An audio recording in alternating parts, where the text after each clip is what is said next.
kind of crazy to think that I've been filming videos and doing YouTube, and that dog has been in the picture, randomly popping in and out of videos for the last like 5.5 years. Time sure does fly. So do these trailers, dude. Holy smokes. This one just came back. It was gone for 5 days. It's going back out, I believe, tomorrow. That one's going out tomorrow. And the dump is also going out tomorrow for 5 days straight. So all those trailers are going to be going again. As fast as I can get them back, they leave. Welcome back to the channel. We're going to be going over these two trucks behind me, these beautiful 90s Queens. These things are absolute gems. First gem right here, okay, in OBS. Two absolute units that you do not want to miss out on, because this is the final day that you can get entered to win both of these trucks at the exact same time. This giveaway is ending for good tonight at midnight. This giveaway will continue into August. However, if you want to get entered for both at the same time, this is the only time you can do that. And it is the best bonus we are running for dual entry. It's right now. So tap the link. Anything you buy gets you entered for both trucks at the same time. Don't miss out. So in this video, we're going to be going over these two trucks, kind of doing a little bit of an overview of the two. You have a 1997 crew cab long bed 7.3 power stroke. It does have a ZF5 manual transmission, which is super awesome and desirable in these things. And this truck is one of the most iconic Ford pickup trucks of all time, because it's got the 7.3, which is legendary. It was the first diesel engine that came from Ford that people just absolutely went crazy over, and the reputation has not failed yet. These things run forever, they last forever, they're easy to maintain, and just an all-around solid, well-built truck. And when it comes to the 90s pickups, although I'm a big die-hard Dodge fan, I love the 12 valves and I love the second gens, I love the first gens. These trucks are probably the more overall better built truck in terms of interior and body components, parts, etc., especially the automatic transmissions if you're comparing autos, but both these of course are manuals. These trucks are probably overall, I would say that most people could agree, an overall better built truck itself. Now when it comes to the engine, obviously that's a huge thing that people will debate back and forth between which is better, the 12 valve or the 7.3 cents. They were of the same generation. That's why it's such a big debate between the two, between the fans in each of the categories of trucks. However, I will say this, Ford offered something you could not get from Dodge, and that was a crew cab configuration truck like this, and they offered that for a long time, versus Dodge did offer it until they brought the diesel into the picture.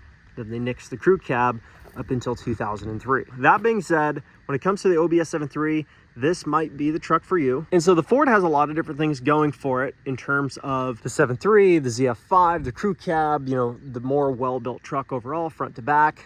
It's probably the more overall better built truck in terms of a choice back in that era, back in the generation of when this truck was new. However, there is a title that Ford could not claim, and that is this, being the first to offer a reliable, efficient, and super torquey turbo diesel to the public, and it being the first to do that. Now, Ford did offer diesel engines in their pickup trucks before Dodge did, but in terms of paving the way for what was looked at as like the new standard for like a reliable pre-emissions truck, because of course emissions weren't a thing back in the day, but a reliable turbo diesel pre-emissions truck, this truck paved the way for what the new standard was for super reliable, fuel efficient, incredible towing capabilities for its time.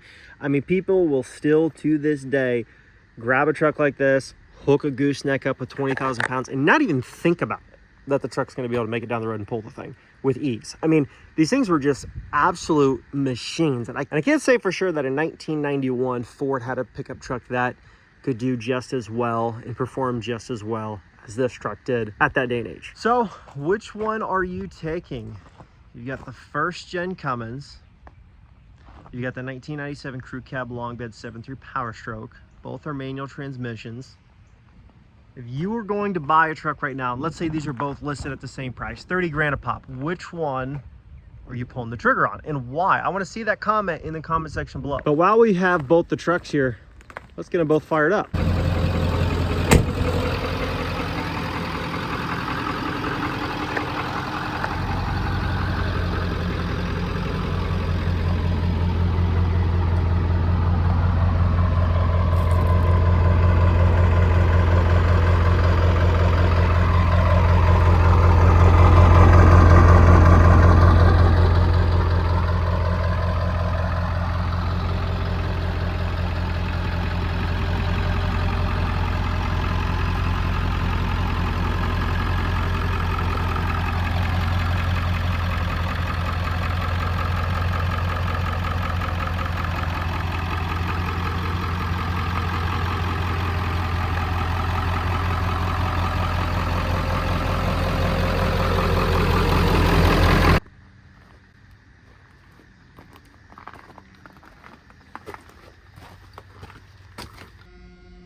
which one sounds better to you? I want to see that comment in the comment section below. Also, you might have a preference between configuration, but which truck sounds better? I will say this, I've seen a whole lot of people put a 12-valve Cummins in a Ford truck. I can't say I've seen a lot of people put a 7.3 or any Ford engine in a Dodge truck. Has it been done? I'm sure it's been done. But my point is, there's clearly something more desirable about this heart of the beast, so to speak, than there is that one. It maybe has something to do with how simple the design is of the engine configuration, that being that it's super easy to put in almost anything. It's super simple to wire up, super simple to get it running, and it just makes so much sense. It's so simple for this thing to run and maintain. And that's just something that this truck has going for it a lot more than this one. This truck, when it was designed, the engine was designed to be maintained as like for tractors, heavy machinery, buses and cities, stuff like that. So it was built to be like a true industrial style engine that was used in lots of different things, not just this configuration or this platform of vehicle or truck.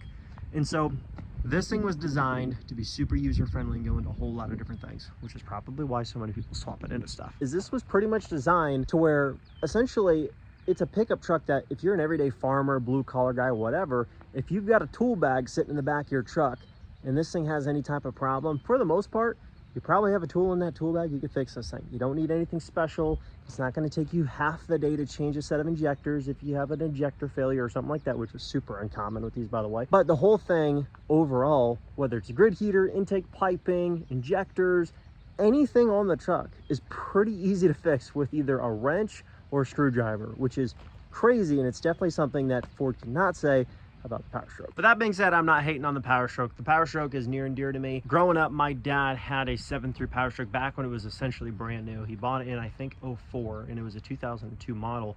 And all my childhood memories of traveling in a truck with my dad all the way up until the age of 14 or 15 was in a 7.3 Power Stroke. That was his daily driver all the way up until 2013 or 14, I believe. So love the trucks. He pretty much never had problems with that. I think he had to replace a set of injectors one time at like 250,000 maybe, and he had the brakes done on it a couple times. But other than that, the thing's always ran great, and the truck's now gone. Rest in peace, Whitey. It was a great truck, and I can't really say anything about how it was unreliable and had all these problems. Like, it just really didn't. I'm sure if you own almost any truck for that many years, you're gonna have a couple of things that go bad. But overall, it was an incredible truck, and I can't say I wouldn't buy one if I were you, because honestly, there's too much good about it to turn away. That being said, which one are you hoping to win? And let me know in the comments down below. But guess what? Right now, if you want to enter to win, you don't have to pick which one you want to enter to win. You can enter right now, and your name is going to get put into the drawing for this truck and this truck at the same time. And this is your last day and your last couple of hours to get in. And if you're seeing this video, it could be the last few minutes you have to get entered to win both trucks at the same time. And you don't have to choose. Whatever amount of entries you get at checkout, whether it's 500 or 5,000 or 50,000, those entries are going to go into each giveaway, not split between the two. So if you go to checkout and you got 5,000 entries, this is an example number I use all the time.